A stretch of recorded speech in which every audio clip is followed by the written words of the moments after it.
Dans un monde qui glorifie le multitâche, l'agitation permanente et les journées remplies du matin au soir, ce livre est un réveil salutaire.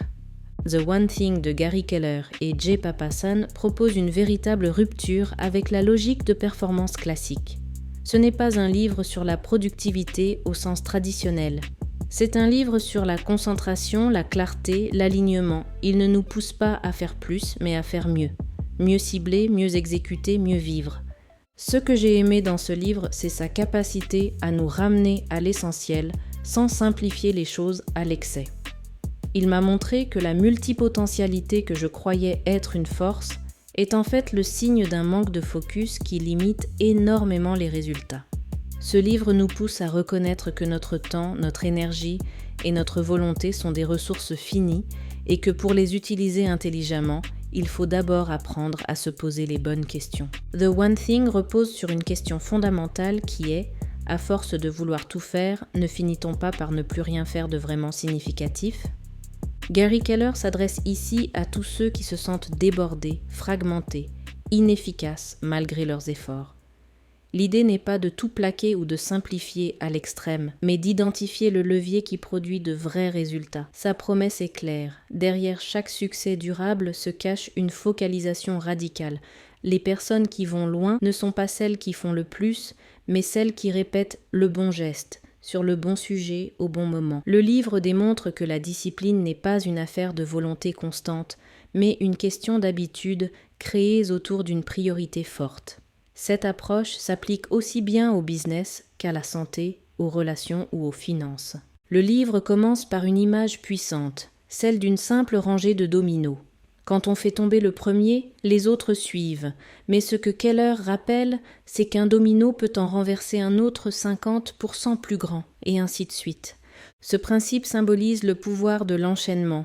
Une petite action ciblée, si elle est la bonne, peut créer un effet cumulatif immense. Tout l'enjeu est donc de trouver le bon premier domino, celui qui libère de l'énergie, réduit la charge mentale et simplifie tout le reste.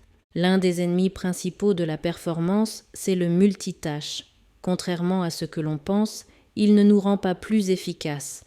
Il nous ralentit, détruit notre attention, augmente le stress. Le cerveau humain n'est pas conçu pour mener plusieurs activités complexes simultanément. Ce qu'il fait, c'est alterner rapidement. Et à chaque alternance, on perd du temps et de la qualité. Keller invite à se libérer de cette illusion, car vouloir tout faire, tout le temps, c'est s'épuiser pour peu de résultats. Ce n'est pas la quantité d'efforts qui compte, mais la qualité de l'intention derrière chaque action.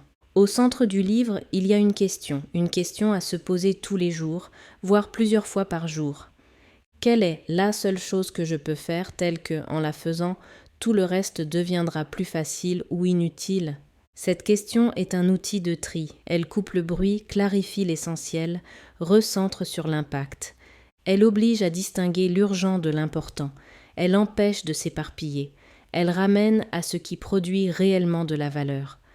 Une fois qu'on a identifié sa priorité, il faut la protéger. C'est là qu'intervient la pratique du temps bloqué, un moment défini, préservé, où l'on travaille sans interruption sur sa One Thing. Ce temps doit être sacralisé. Pas de téléphone, pas de réseau, pas de réunion parasite. Juste toi, ta priorité et ton engagement à avancer. Cette pratique simple transforme une journée, et sur le long terme, elle transforme une vie. La discipline n'est pas une force infinie, elle sert à démarrer, mais ce sont les habitudes qui prennent le relais. Une fois que tu bloques du temps régulièrement pour ta priorité, tu crées une structure. Et cette structure devient un appui. Tu n'as plus besoin de te motiver en permanence. Tu avances presque naturellement parce que tu as installé un rythme. Et ce rythme, bien orienté, devient un puissant moteur de transformation.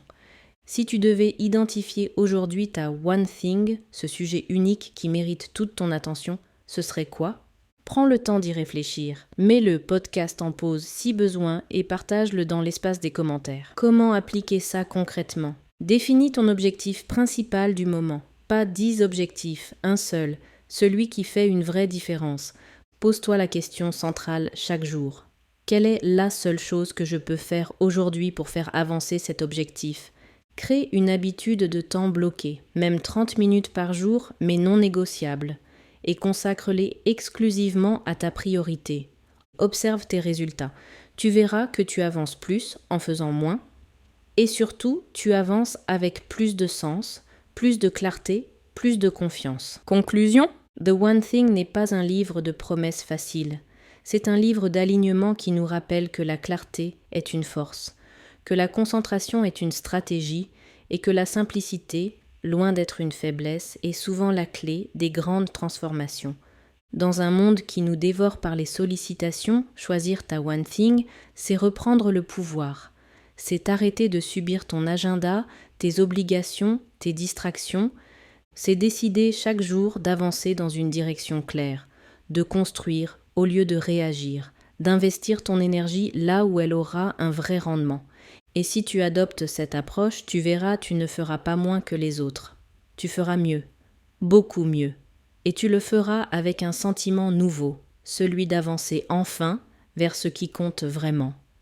Si ce podcast t'a aidé à y voir plus clair, pense à t'abonner, à le partager à quelqu'un qui a besoin de ralentir pour mieux avancer. Merci pour ton écoute et à très vite.